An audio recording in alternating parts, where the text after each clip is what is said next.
Hello नमस्ते, मैं हूं Manisha. Welcome to R S only. और इंग्लिश को बिगिनर लेवल से अपन स्टार्ट कर रहे थे। ठीक है, आपको कुछ कुछ इंग्लिश के टॉपिक्स पे लगभग रोज़ ध्यान देना है। मैं मानती हूँ, मैं जानती हूँ प्री के लिए इंपॉर्टेंट नहीं है इंग्लिश, लेकिन मेंस अचानक से इंग्लिश मेंस के लिए प्रिपेयर नहीं कर पाओगे।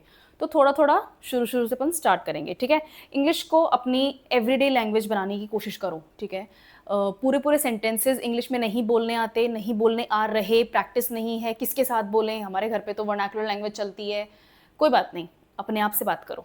ठीक है, कुछ कुछ वर्ड्स इंग्लिश में बोलना स्टार्ट करने हैं, कुछ कुछ वर्ड्स के सिनोनिम्स यूज़ करने हैं। जैसे ये एक वर्ड है आर्ग्यूमेंट, जैसे वर्ड है आपके पास में आर्ग्यूमेंट, है ना। आर्ग्यूमेंट का दूसरा क्या वर्ड यूज़ कर सकते हैं अपन? फाइट, है ना। लेकिन एक और वर्ड है जो अपन को आर्ग्यूमेंट की जगह बढ़िया सा यूज करने को मिल सकता है, और मैं चाहती हूं कि आप आर्ग्यूमेंट और फाइट बोलने की बजाय वर्ड यूज करें ऑल्टरकेशन। क्या वर्ड है? ऑल्टरकेशन। आर्ग्यूमेंट और फाइट दोनों की जगह ऑल्टरकेशन वर्ड आता है। ऑल्टरकेशन अच्छा वर्ड है, एक अच्छा सिनोनिम है। इसका मीनिंग वही है जो आर्ग्यूमेंट और फाइट या डिबेट, इनसे नेगेटिवली जो आप पोर्ट्रे करना चाहते हैं, मीनिंग वही निकलेगा इससे भी। तो ऑल्टरकेशन यूज करो। और ये एक एग्जाम्पल है, ऐसे बहुत से एग्जाम्पल्स हैं, है ना। जैसे सक्सेस एक वर्ड है ना। सक्सेस की बजाय अपन यूज कर सकते हैं rise, climbing the social and economic ladder. ये एक पूरा सेंटेंस जो है, इससे आपने ये बता दिया कि सोशल लेवल पे और पैसे के मामले में इकोनॉमी के लेवल पे आपने एक ऐसी सीढ़ी है जिसको चढ़ लिया, जिसके ऊपर आप चढ़े गए और आगे चले गए, सक्सेस हो गया। इस तरह से आपको अपने लैंग्वेज को थोड़ा सा एनरिच करने की कोशिश करनी है। ये एक दिन में नहीं होगा, ये एक हफ्ते में नहीं होगा, ये एक महीने में भी नहीं होगा, इसमें टाइम लगेगा। लेकिन ये तभी पॉसिबल होगा जब आप इसको शुरू कर दें। ठीक है, आज मैं आपको बहुत ही सिलेबस सेंट्रिक यूज करने का तरीका बताऊंगी इंग्लिश को, कि आपको अपने सिलेबस के ऊपर ही रहना है। बहुत इधर उधर की चीज़ें नहीं सीखनी है, इतना ना टाइम होता है, क्योंकि बाकी सब्जेक्ट्स भी इंपॉर्टेंट हैं। ठीक है, मैंने आपको पहले ही आपको एक क्लास में बताया है कि आपको 40 से 50 मिनट्स एवरी डे अपने इंग्लिश सब्जेक्ट को देने हैं। ये देने हैं आपको। प्री में मैम, प्री में इंग्लिश नहीं आती, आई नो दैट, मुझे पता है। लेकिन मैं फिर वही बात रिपीट करूंगी, मेंस के लिए अचानक से इंग्लिश की शुरुआत करके इंग्लिश प्रिपेयर कर लेना नहीं होगा। ठीक है, आपका 80 मार्क्स का जो गेम है वो बहुत भयंकर रूप से आप लूज कर जाओगे। तो ये चीज़ आपके लिए अभी ज़रूरी है, अभी से स्टार्ट कर दो। 40 मिनट्स ज़्यादा लगता है, 30 मिनट्स, 25 मिनट्स, इनसे स्टार्ट करो, लेकिन इंग्लिश को मेन स्ट्रीम सब्जेक्ट की तरह ट्रीट करना है। ठीक है, इंग्लिश स्टार्ट करते हैं आपके सिलेबस के हिसाब से।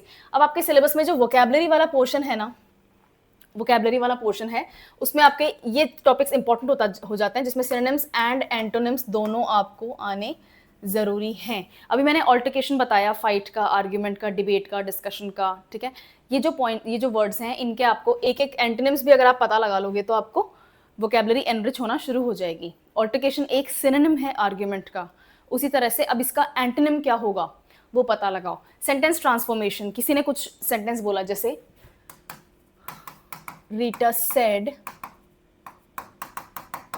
I am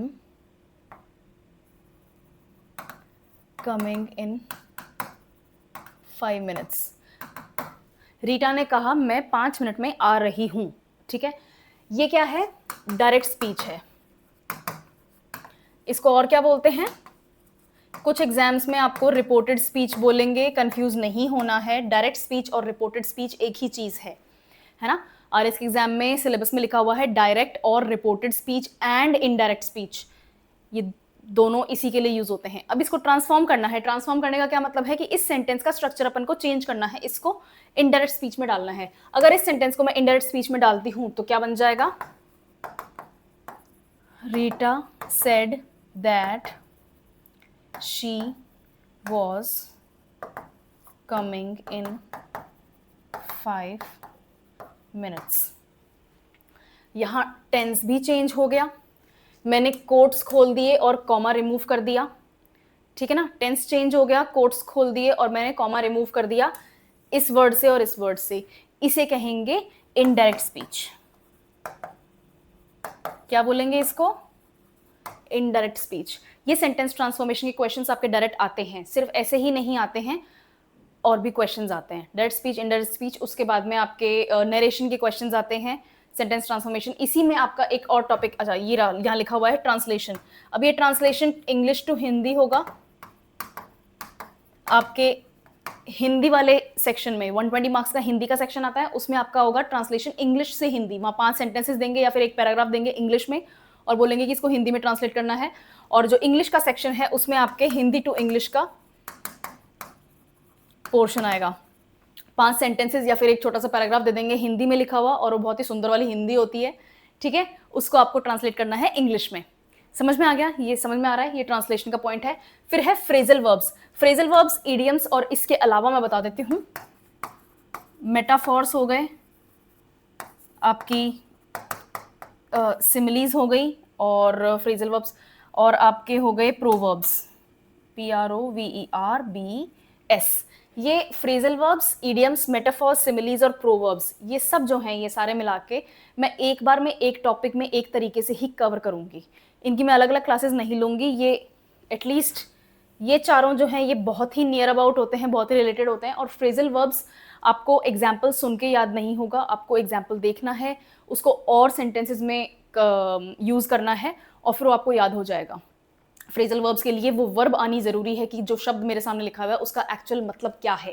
फ्रेजल वर्ब्स का एक सेक्शन आपका अलग से रहेगा। इसमें डायरेक्ट क्वेश्चंस आते हैं, generally fill in the blanks के, या फिर वो स्लैश लगा के अलग अलग क्वेश्चन, मैं आगे बताऊंगी कैसे क्वेश्चंस आते हैं। इसको प्रैक्टिस में लाने के लिए ये टॉपिक्स आपको लगभग आपको रोज देखने हैं, ठीक है। नेक्स्ट देखते हैं। अब इस टाइप के क्वेश्चंस आते हैं, ग्रामर के ऊपर बेसिक क्वेश्चंस आते हैं। इन सेंटेंसेस में मिस्टेक क्या है, जैसे 3 सेंटेंस दे दिए और क्वेश्चन पूछ लेंगे कि इसमें ग्रामेटिकल एरर क्या है, उसको एरर बताना भी है आपको, what is the error, and right the sentence in its correct form, ऐसे क्वेश्चन आएगा। अब Rajasthan is famous for its forts, ठीक है ना, ये सेंटेंस सही है और ये सेंटेंस सही है। इसमें ये बोल सकते हैं सिनोनिम बताओ, फेमस वर्ड को हाईलाइट कर देंगे और बोलेंगे कि उसका एक सिनोनिम बता दो।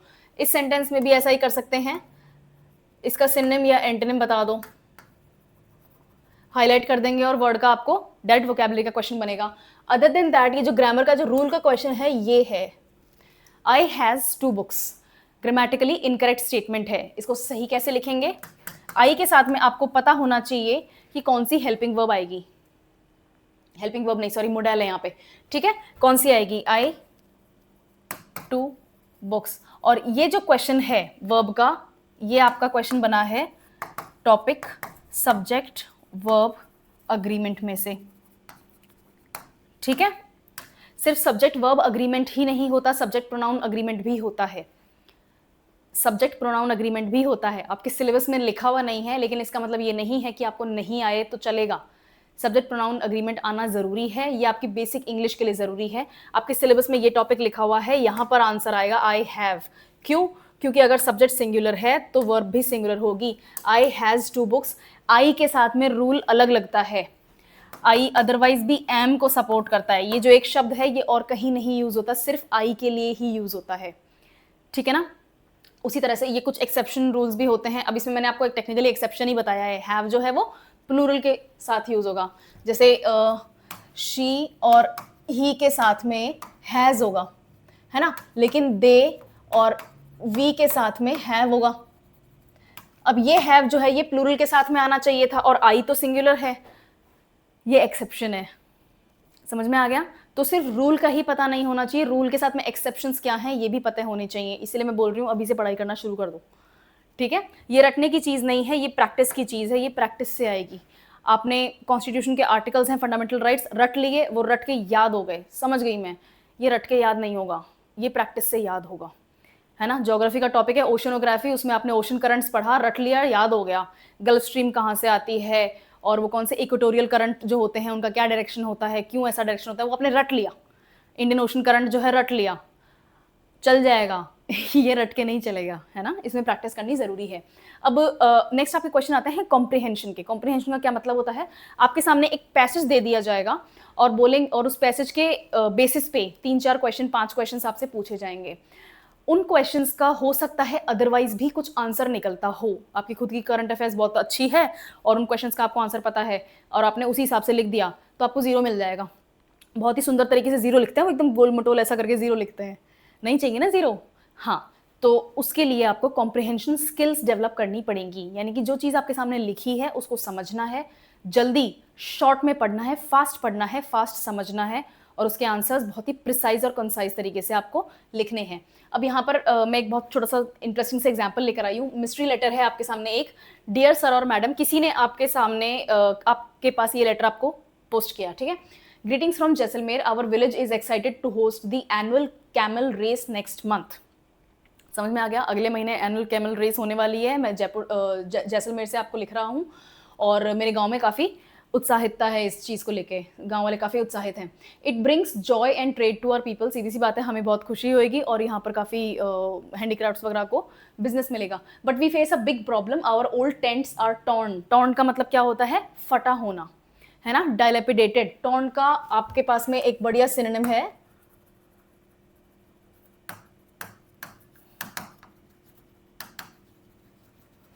ना, या फिर डिस्ट्रॉयड,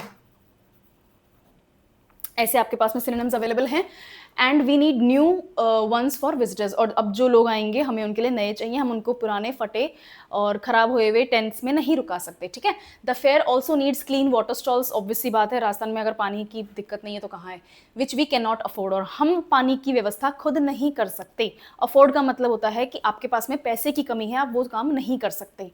जहां पर इकोनॉमिक हार्डशिप्स की बात आती है वहां पर ये वर्ड यूज आता है, आपके पास में इकोनॉमिक लिमिटेशन है, ठीक है। Can you help us with funds, साफ साफ क्वेश्चन पूछ लिया हमने, फंड्स का इंतजाम होगा, उस बारे में बात हो रही है। We hope to make this the best race yet and show Rajasthan spirit, please reply soon, your sincerely resident of Sam. Sam कहां पर है? सम जैसलमेर में है, ठीक है ना। जैसलमेर का कोई रेजिडेंट है, उसने डीएम को ये लेटर लिखा है। अब इस लेटर के बेसिस पे 3 या 4 क्वेश्चंस हैं। What is the main event in the letter, ठीक है। अब लेटर में साफ साफ इवेंट क्या बताया गया है? एनुअल कैमल रेस होने वाली है। एनुअल मतलब हर साल होती है, कैमल रेस होने वाली है अगले महीने। आंसर आ जाएगा, good. What does the resident need help with? पानी और टेंट। 2 प्रॉब्लम्स थी, torn tent and water shortage, है ना। और इसका क्या आंसर हुआ?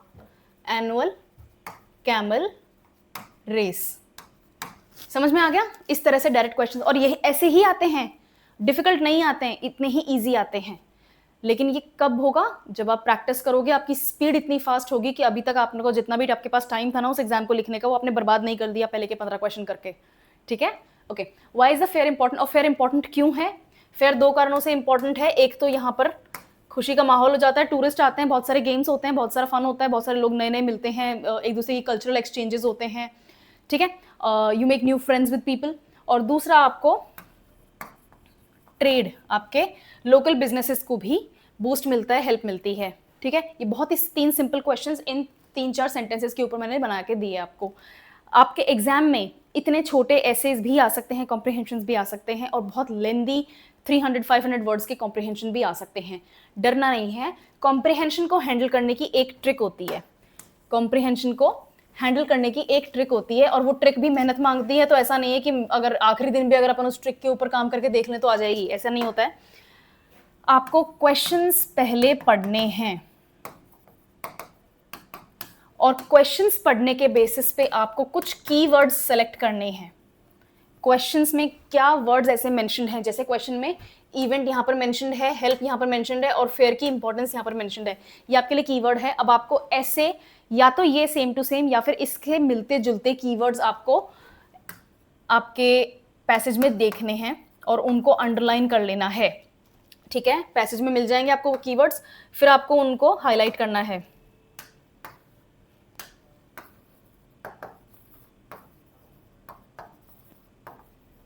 ठीक है। इन वर्ड्स को हाईलाइट करने के बाद में अब आपको सेंटेंस स्ट्रक्चर्स फॉर्म करने हैं, क्योंकि अब आपको यहां पर आंसर्स मिलने लग जाएंगे।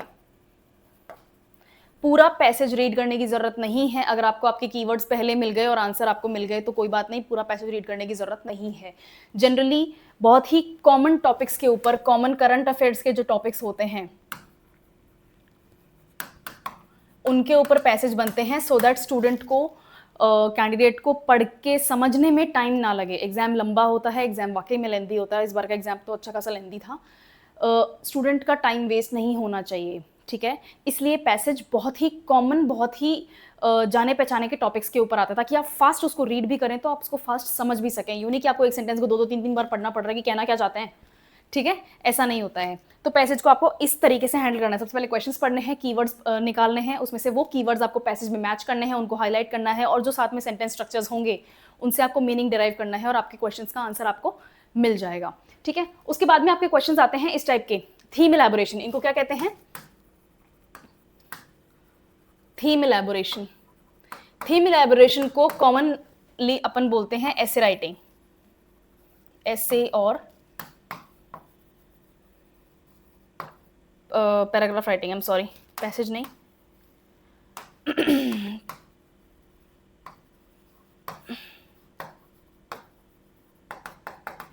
ठीक है, थीम इलैबोरेशन और पैराग्राफ राइटिंग, ऐसे राइटिंग, ये तीनों में से कोई भी वर्ड आ सकता है।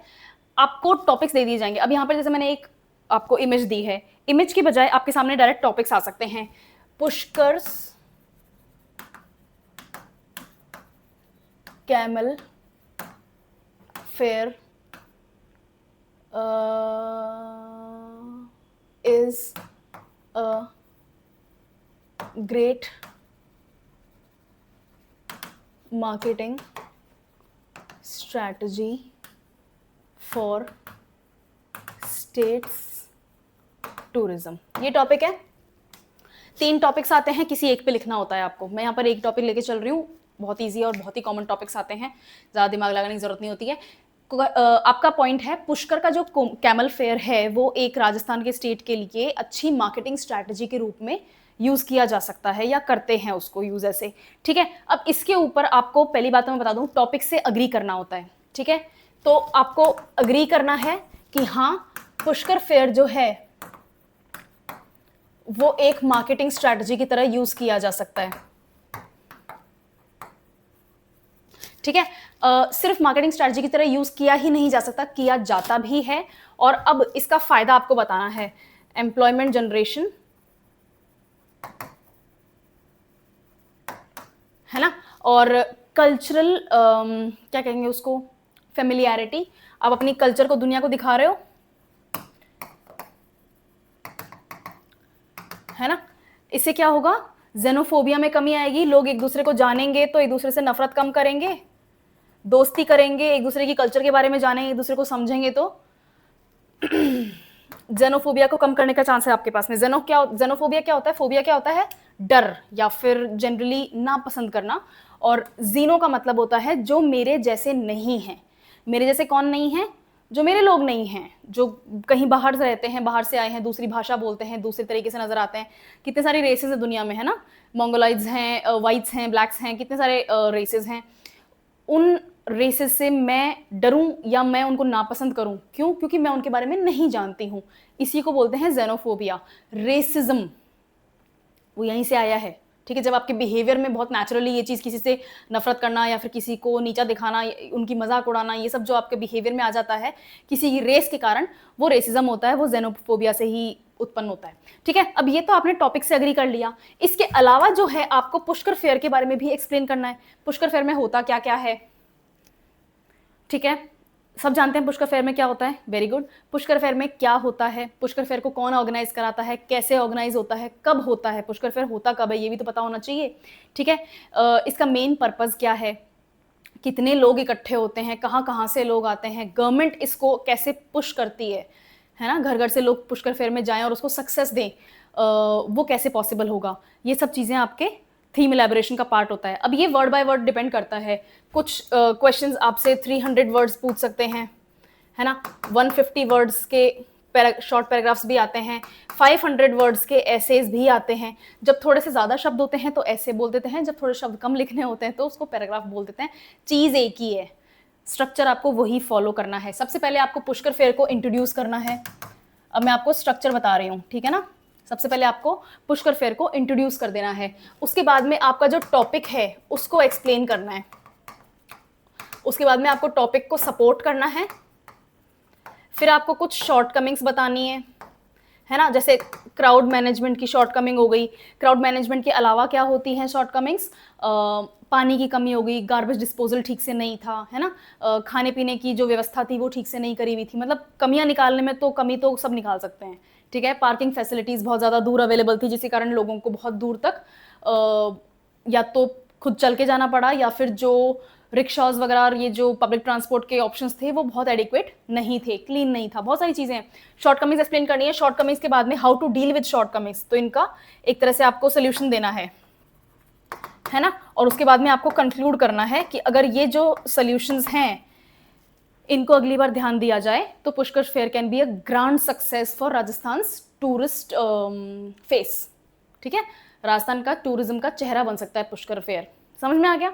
तो इस एक टॉपिक को आपको ऐसे एक्सप्लेन करना है, और आपका पैराग्राफ राइटिंग में छोटा लिखना हो तो भी आपका स्ट्रक्चर यही रहेगा, और थीम इलैबोरेशन में अगर आपका ऐसे राइटिंग हो जैसे 500 700 वर्ड्स लिखने हैं तो आपका स्ट्रक्चर यही रहेगा, आपका साइज बढ़ जाएगा, ज़्यादा एग्जाम्पल्स दे देना, ज़्यादा प्रॉब्लम्स के बारे में बात कर लेना, ज़्यादा उसके सोल्यूशंस वगैरह के आइडियाज़ प्रोवाइड कर देना, ठीक है। गुड। अब इसके बाद में अगले टॉपिक्स आते हैं आपके ये फिल इन द ब्लैंक्स। आपके 2013 के पेपर में थे, 2013 के मेंस एग्जाम के बाद में फिल इन द ब्लैंक्स नहीं देखे गए हैं, लेकिन क्योंकि सिलेबस में कोई चेंज नहीं हुआ है, आरपीएससी की तरफ से कोई नोटिफिकेशन नहीं आया कि हम फिल इन द ब्लैंक्स पूछने में इंटरेस्टेड नहीं है, तो मैं फिल इन द ब्लैंक्स यहाँ पर इन्वॉल्व कर रही हूँ, इंक्लूड कर रही हूँ। राजस्थान फोर्ट्स आर, अब इसमें क्या क्या लिख सकते हैं, बिग, मजेस्टिक, है ना, beautiful, famous, are full of tales of valor, ऐसे कर लो, courage and valor, full of tales of courage and valor। समझ में आ गया? इसके बहुत सारे ऑप्शंस हैं, आपको कोई 2 या 3 ऑप्शंस मिलेंगे और उनमें से आपको करेक्ट ऑप्शन चूज करना है। करेक्ट ऑप्शन कैसे चूज करना है, क्योंकि जो बाकी के 2 या 3 ऑप्शन जितने भी दिए हुए हैं वो डेफिनेटली इनकरेक्ट होंगे, उनमें ग्रामेटिकल प्रॉब्लम होगी या फिर वो मीनिंग कंप्लीट नहीं कर पाएंगे सेंटेंस का। उसी तरह से Thar desert is very hot, है ना, या फिर वेरी ब्यूटिफुल, वेरी हार्श, है ना, वेरी ड्राई, बहुत कुछ लिख सकते हैं। वेदर टुडे इज प्लेजेंट, या फिर रेनी, या फिर सनी। समझ में आ गया? यहाँ आपको सेंटेंस को कंप्लीट करना है, सेंटेंस के स्टार्टर्स आपको दिए हुए हैं, और ये आपका इंग्लिश का चैलेंज है।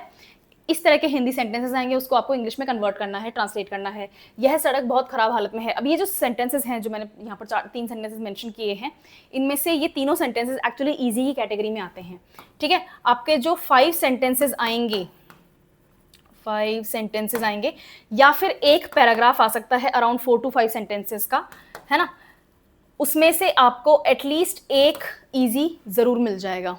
और ये सिर्फ मेरे हिसाब का इजी नहीं होगा, ये सच में आपके हिसाब का भी इजी ही होगा। यह सड़क बहुत खराब हालत में है, this road is in a very pathetic condition. इस गांव में गंभीर जल समस्या है, this village suffers from very serious water problems, water scarcity, ठीक है। स्कूल की इमारत को तत्काल मरम्मत की जरूरत है, the school building requires urgent repair, मरम्मत की जरूरत है, रिक्वायर्स अर्जेंट रिपेयर, हाँ ठीक है ना, अर्जेंट रिपेयर वर्क। तो ये जो सेंटेंसेस हैं ये मैं आपके सामने जो ट्रांसलेट करके बताई हूँ ये इजी की कैटेगरी में आते हैं। 5 में से एटलीस्ट एक आपको इजी मिल जाएगा, उसके भरोसे एग्जाम नहीं देना है। जो बाकी के 4 है ना उनके भरोसे एग्जाम देना है। इसके लिए आपको 2 काम करने हैं, एक तो मेरी क्लास देखनी है, मेरी क्लास अटेंड करनी है, ठीक है। मैं आपको बहुत डिटेल में हिंदी से इंग्लिश ट्रांसलेट करने के लिए एक लिस्ट प्रोवाइड करूंगी, और क्लास में अपन उस लिस्ट को लर्न भी करेंगे, उसको यूज़ भी करने का तरीका देखेंगे, और एक ही वर्ड के अलग अलग फॉर्म्स देखेंगे। जैसे कहाँ यहाँ लिखते हैं, यहाँ लिखते हैं जैसे एक सिंपल सा वर्ड बताती हूँ मैं आपको। हिंदी में वर्ड है कार्यकारिणी समिति,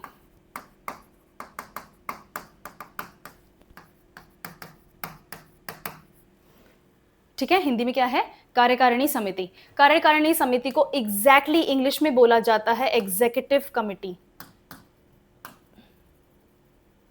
इसमें कोई ऑप्शन नहीं है, ये आपको लर्न करना पड़ेगा, ये आपको रटना पड़ेगा ही बोलना पड़ेगा। मेरे को यहां पर आपको इसको लर्न करना है, और ये लर्न तब होगा जब आप इन 2 वर्ड्स को बहुत सारे सेंटेंसेस में देखोगे, यूज़ करोगे और उनको हर बार ट्रांसलेट करोगे और यही दो वर्ड्स यूज़ करोगे, ठीक है ना। एग्जीक्यूटिव कमिटी, इस तरह की कम से कम 400-500 वर्ड्स की मेरे पास लिस्ट प्रोवाइडेड है। मैं क्लास में रिपीट करूंगी, मैं क्लास में उनको यूज़ करके दिखाऊंगी, तो आप क्लास अगर अटेंड करोगे तो आपको ये चीज़ आ जाएगी। नहीं भी तो मेरी ऑनलाइन क्लासेस जो हैं, ऑलरेडी मैंने ट्रांसलेशन की 4 क्लासेस ली हुई हैं। ऑनलाइन क्लास में भी मैंने आपको बहुत सारे एग्जाम्पल्स हैंडल करना सिखाया है। उसमें आपको PDF फाइल मिलेगी एक, उस PDF में जाना है और वहाँ पर मैंने एक स्टैंडर्ड वर्ड्स की लिस्ट प्रोवाइड की है आपको, वो आपको करना है, ठीक है। ये ट्रांसलेशंस प्रैक्टिस मांगेंगे, इसको प्रैक्टिस कैसे करना है, आप अगर हिंदी न्यूज़पेपर पढ़ते हैं तो जो बेसिक हेडलाइंस होती हैं उनको इंग्लिश में ट्रांसलेट करने की कोशिश करो। जो छोटी छोटी न्यूज़ होती हैं, जो स्पोर्ट्स की वगैरह की न्यूज़ हो गई, या फिर बहुत ही कोई छोटा सा कोई कोर्ट का प्रोनाउंसमेंट है, या फिर सरकार ने कोई नई स्कीम निकाली है और उसका एडवर्टाइजमेंट है, तो इसमें क्या एक दो सेंटेंसेस होते हैं, ज़्यादा नहीं होते हैं, तो आपको ऊपर ज़्यादा बर्डन नहीं आएगा। इसको इंग्लिश में ट्रांसलेट करो एंड गेट इट चेक्ड, ठीक है। सेंटेंस का स्ट्रक्चर फॉलो करने की कोशिश करो, और जो वर्ड नहीं आता है कि इसको हिंदी में तो मेरे को पता है क्या बोलता है, इंग्लिश में क्या बोलता है मुझे नहीं पता, आराम से उसको गूगल करो, देखो और उसको 4-5 सेंटेंसेस में हाथों हाथ फ्रेम करके लिख लो, हो जाएगा। रिवीजन करना लेकिन ज़रूरी है, ठीक है, रिवीजन करना नहीं भूलना। नेक्स्ट देखते हैं, इडियम्स आते हैं आपके, idiomatic expressions. The officer decided to face the tough decision bravely. Okay, to face the tough decision, इसकी जगह आप बाइट द बुलेट यूज कर सकते हैं। इडियम्स डायरेक्टली भी एग्जाम में पूछे जाते हैं, और मैं प्रेफर करूंगी कि आप इडियम्स यूज करें अपने पैराग्राफ राइटिंग में, पैराग्राफ या फिर ऐसे राइटिंग जो है वहां पर। क्यों? वहां पर यूज करने से आपके इडियम्स का, एक तो आपका सेंटेंस का स्ट्रक्चर छोटा हो जाएगा। अगर आपके पास में बहुत सारे आइडियाज हैं लिखने के लिए, बहुत सारा ऑप्शन है आपके पास में कि अच्छा ठीक है, मैं इजी चीज आ गई है, इजी टॉपिक आ गया है, क्लाइमेट चेंज के ऊपर कुछ आ गया है ना, पेरिस अकॉर्ड के ऊपर कुछ आ गया, या फिर कोई सुप्रीम कोर्ट की रूलिंग है उसके ऊपर कुछ, राइट टू प्राइवेसी के ऊपर कुछ आ गया, और आपने ये चीज़ बहुत डिटेल में बहुत अच्छे से पढ़ी हुई है, तो आप इसके ऊपर खूब सारा लिख सकते हैं, आपके पास में बहुत अच्छे सारे आइडियाज़ हैं। तो अब आप वर्ड लिमिट क्रॉस ना कर जाएं, उसके लिए ईडियम्स को यूज कर सकते हैं, ठीक है। मैंने अभी बहुत ही सिंपल से एग्जांपल्स दिए हैं। Officer explain the village problem very accurately, तो अब ये जो एक्सप्लेन्ड वेरी एक्यूरेटली है, इसकी जगह आप hit the nail on the head use कर सकते हैं। ईडियम्स का डायरेक्ट मीनिंग नहीं निकलता है, ईडियम्स का फिगरेटिव मीनिंग निकलता है। Teacher began the meeting with a friendly story. Friendly story, कोई भी बात करने से पहले जब आप कोई जोक क्रैक करते हैं या फिर कोई अपनी कोई फ्रेंडली एनेक्डोट को शेयर करते हैं, तो इसको कहते हैं ब्रेक द आइस, ठीक है। वैसे ही अगर कहीं मूसलाधार बारिश हो रही है, बहुत ज़्यादा बारिश हो गई, बाढ़ जैसी कंडीशंस हो गई, तो आप यूज़ करेंगे रेनिंग कैट्स एंड डॉग्स। समझ में आ गया है ना। इस तरह से आपको इडियम्स को जानना, इडियम्स को यूज़ करना ज़रूरी है। इडियम्स आपकी लैंग्वेज को ब्यूटीफाई कर देंगे। जैसे अगर आपने किसी से सीक्रेट पूछा कि जो भी राज की बात है बताओ मुझे, तो आप यूज़ करेंगे स्पिल द बीन्स। किसी ने आपके सामने गलती से सीक्रेट बता दिया, ठीक है ना,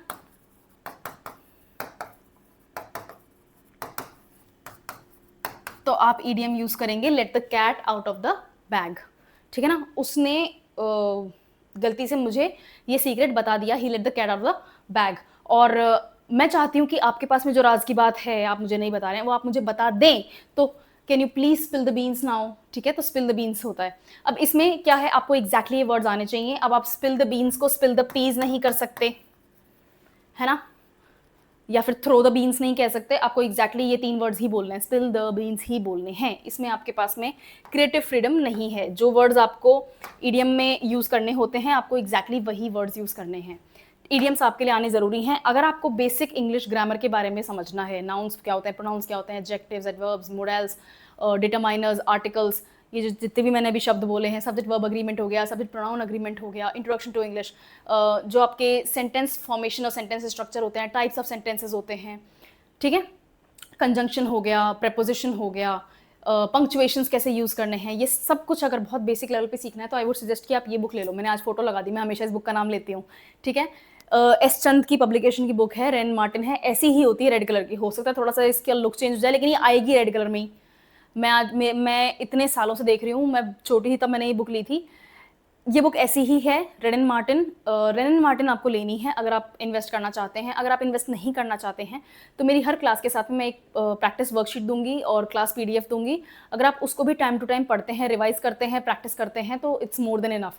एग्जाम पॉइंट ऑफ व्यू से मोर देन इनफ है। अगर आप अपनी जनरल इंग्लिश इंप्रूव करना चाहते हैं तो ये बुक आपको हेल्प कर देगी। इस बुक में अच्छे से इंग्लिश रूल्स भी एक्सप्लेन किए हुए हैं और कौन से इंग्लिश रूल का क्या एक्सेप्शन है वो भी एक्सप्लेन किया हुआ है और बहुत सारे एग्जाम्पल्स हैं। अगर आप चाहते हैं कि आपको प्रैक्टिस के लिए चाहिए कि मुझे एक टॉपिक के ऊपर 100 क्वेश्चंस प्रैक्टिस करने हैं तो लूसेंट की जनरल इंग्लिश नाम से एक बुक आती है ना। लूसेंट्स की एक जनरल इंग्लिश नाम से एक बुक आती है, वो यूज कर सकते हैं। और एक एसपी बख्शी के नाम से आती है, वो भी आप यूज़ कर सकते हैं। आई वुड स्टिल सजेस्ट कि इनकी ज़रूरत नहीं है। मैं खुद हर टॉपिक के ऊपर इतनी वर्कशीट प्रोवाइड करती हूँ, 50 क्वेश्चन, 70 क्वेश्चन, 100 क्वेश्चन तक होते हैं प्रैक्टिस के लिए, और वो कर लो, वो बहुत है, सच में वो बहुत है। ठीक है, बेसिक रूल्स के लिए ये बुक अच्छी है। इन्वेस्ट करना चाहते हो तो ये ले सकते हो, नहीं करना चाहते हो तो मैं काफ़ी हूँ, है ना। मेरी क्लासेस भी अटेंड कर लोगे तो बहुत है। तो अब आपको क्या करना है, आपको 3 काम करने हैं। एक तो आपको नोटबुक बनानी है अपनी वोकैबुलरी के लिए। वोकैबुलरी बिल्डिंग के लिए जो नोटबुक मैं आपको पहले भी बताया है, वोकैबुलरी बिल्डिंग के लिए आपके पास में वर्ड होना चाहिए, वर्ड का मीनिंग होना चाहिए, मीनिंग के साथ में सिनोनिम होना चाहिए और एंटोनिम होना चाहिए। इनको एग्जाम्पल्स में आपका सेंटेंस है ना, एग्जाम्पल्स, सेंटेंसेस यूज भी आपके नोटबुक में मेंशन होना चाहिए। अब आप इसका सिर्फ इस वर्ड का एग्जाम्पल बनाना चाहते हैं तो भी ठीक है। सिनोनिम और एंटोनिम का भी एक एक सेंटेंस एग्जाम्पल में फॉर्म करना चाहते हैं और भी बढ़िया है। नहीं करना चाहते हैं तो आपने अगर वर्ड और उसका मीनिंग लर्न करके भी अगर एग्जाम्पल में बना लिया तो एटलीस्ट आपने एक वर्ड कंफर्म कर लिया। ठीक है, नेक्स्ट क्लास से मैं आपकी एक word of the day series start करूंगी। एक वर्ड मैं आपको बताऊंगी, उस वर्ड के अलावा एक वर्ड मेरी तरफ से होगा, उस वर्ड के अलावा एटलीस्ट 2 to 3 वर्ड्स आपको तैयार करने हैं एवरी डे, है ना। एवरी डे मतलब एवरी डे। इस काम में चीटिंग नहीं होनी चाहिए, वोकैबुलरी डेवलप नहीं होगी। अगर वोकैबुलरी डेवलप नहीं हुई तो डायरेक्ट क्वेश्चंस आपको छोड़ने पड़ेंगे। सही और गलत होने के चांसेस तो दूर की बात है, छोड़ने पड़ेंगे। और अगर ये छोड़ने लग जाओगे इस तरह की वोकैबुलरी के क्वेश्चंस, तो ऐसे राइटिंग हो गया, पैराग्राफ राइटिंग हो गया, रिपोर्ट राइटिंग हो गया, वो पॉसिबल नहीं होगा। ये 10-10, 15-15 मार्क्स के आते हैं, ये पॉसिबल नहीं होंगे। आपके अनसीन पैसेज यानी कि जो कॉम्प्रिहेंशन का क्वेश्चंस होंगे 5, उनमें से एक क्वेश्चन आपका वोकैबुलरी से भी आएगा। ठीक है, वो एक वर्ड दे देंगे कॉम्प्रिहेंशन से उठा के और बोलेंगे कि इसका मीनिंग क्या है, या फिर इसका एक सिनोनिम बता दो, इसका एक एंटोनिम बता दो, या फिर इसको एक दूसरे सेंटेंस में फॉर्म करके बता दो। ये आपके वोकैबुलरी के क्वेश्चंस होते हैं। ठीक है, वोकैबुलरी आपके लिए इंपॉर्टेंट है। ये तो हो गया आपका पहला काम। दूसरा काम आपको करना है, एक बुक मेंटेन करनी है, नोटबुक मेंटेन करनी है सेंटेंस प्रैक्टिस के लिए। जो आपने वोकैबुलरी वहां सीखी है, अगर आप चाहते हैं कि उन्हीं वर्ड्स के आपको बहुत सारे सेंटेंसेस बनाने हैं, 2 सेंटेंस, 5 सेंटेंस, 10 सेंटेंस, इस बुक में बनाओ। अगर नहीं तो कोई भी टॉपिक पिक करो, उसके ऊपर शॉर्ट सेंटेंसेस बनाओ। ठीक है, 3 से 5 सेंटेंसेस रोज आपको फ्रेम करने हैं। जब आप ये काम 3 मंथ्स के लिए करोगी तो आप नेक्स्ट स्टेज पे आओगे ऐसे राइटिंग में। ऐसे राइटिंग का मतलब होता है आपको 300 से 350 वर्ड्स के पैराग्राफ्स लिखने हैं। ये आपका 6 to 9 मंथ्स के टाइम तैयार हो जाना चाहिए। तो मैम अगर 3 महीने में वो करूं और 6 से 9 महीने ये करूं, तो 3 से 6 महीने वाले ग्रुप में मैं क्या करूं, यहां पर आपको लिखनी है स्टोरी राइटिंग। ये स्टोरी राइटिंग जो होगी आपके करंट अफेयर्स के बेसिस पे होगी। ठीक है ना, आपने कोई भी टॉपिक लिया, करंट का टॉपिक लो, आपके दूसरे सब्जेक्ट्स में जो भी करंट का टॉपिक आप चल रहा है, जो भी बर्निंग टॉपिक है, कोई न्यूज़ नहीं आ गई है, उस टॉपिक के ऊपर आपको 10 to 20 सेंटेंसेस बनाने हैं। कितने सेंटेंस बनाने हैं, 10 से 20 सेंटेंसेस बनाने हैं। जब आप कंफर्टेबली बिना रुके, बिना परेशान हुए ये 10-15 सेंटेंसेस, 20 सेंटेंसेस बनाने लग जाओगे तो आपको ऐसे राइटिंग पे जाना है। और ऐसे राइटिंग अगर यही करने लग गए तो फिर ऐसे राइटिंग भी हो जाएगी। ठीक है, 9 से 10 महीने का टारगेट मैं इंग्लिश को देती हूँ, उससे ज़्यादा इंग्लिश पढ़ना ज़रूरी नहीं है एग्जाम के लिए। ये भी अगर ईमानदारी से कर लोगे तो ये मेरी गारंटी है कि आप 65 से 70 मार्क्स 80 में से इस एग्जाम में स्कोर करोगे। मैंने देखे हैं लोग करते हैं, ठीक है। ये स्कोर लाने के लिए आपको ये 9 महीने 10 महीने ज़रूर मेहनत करनी है। रोज़ के 40 मिनट्स 45 मिनट्स मैक्सिमम 50 मिनट्स, 1 घंटा भी नहीं। 1 घंटा सुनते ही ऐसा लगता है जैसे पता नहीं मैंने पूरा दिन छीन लिया आपका, नहीं। 50 मिनट्स मैक्सिमम 50 मिनट्स रोज़ इस एक सब्जेक्ट को देना है। 2 घंटे राजस्थान की हिस्ट्री को दे रहे हो, 1.5 घंटा आप ज्योग्राफी को दे रहे हो, 2.5 घंटे पॉलिटी को दे रहे हो जिसमें राजस्थान का एडमिनिस्ट्रेशन भी है, तो इसने क्या बिगाड़ा है? उन टॉपिक्स का तो मार्क्स डिवाइड करके नहीं बताए हुए, इसके तो मार्क्स डिवाइड करके एक्चुअली बताया हुआ है पहले से आरपीएससी ने कि ये हम 80 नंबर की पूछेंगे, ठीक है। तो ये टॉपिक आपके लिए इंपॉर्टेंट है, ये सब्जेक्ट आपके लिए बहुत इंपॉर्टेंट है। इंग्लिश को पढ़ने का तरीका मैंने बता दिया, इंग्लिश की प्रैक्टिस कैसे करनी है मैंने बता दिया, और आपको वोकैबुलरी मेंटेन करनी है एक बुक में, और एक बुक में आपको सेंटेंस स्ट्रक्चर्स मेंटेन करने हैं। इंग्लिश की एवरीडे यूज में आपको सिनोनिम्स और एंटोनिम्स का ध्यान रखना है। अगली क्लास से एक word of the day start करेंगे, एक बहुत ही इंटरेस्टिंग सा, बहुत ही सिंपल ईजी सा वर्ड लेकर आऊँगी, और उसके साथ में आपको 2 वर्ड्स और निकालने हैं, ठीक है। 3 words maximum 4 words every day भी अगर आप कर रहे हो, जाओ ही मत 4 पे, 3 वर्ड्स कर लो रोज़ के, डन है, ठीक है। चलो नेक्स्ट क्लास में मिलते हैं, गुड।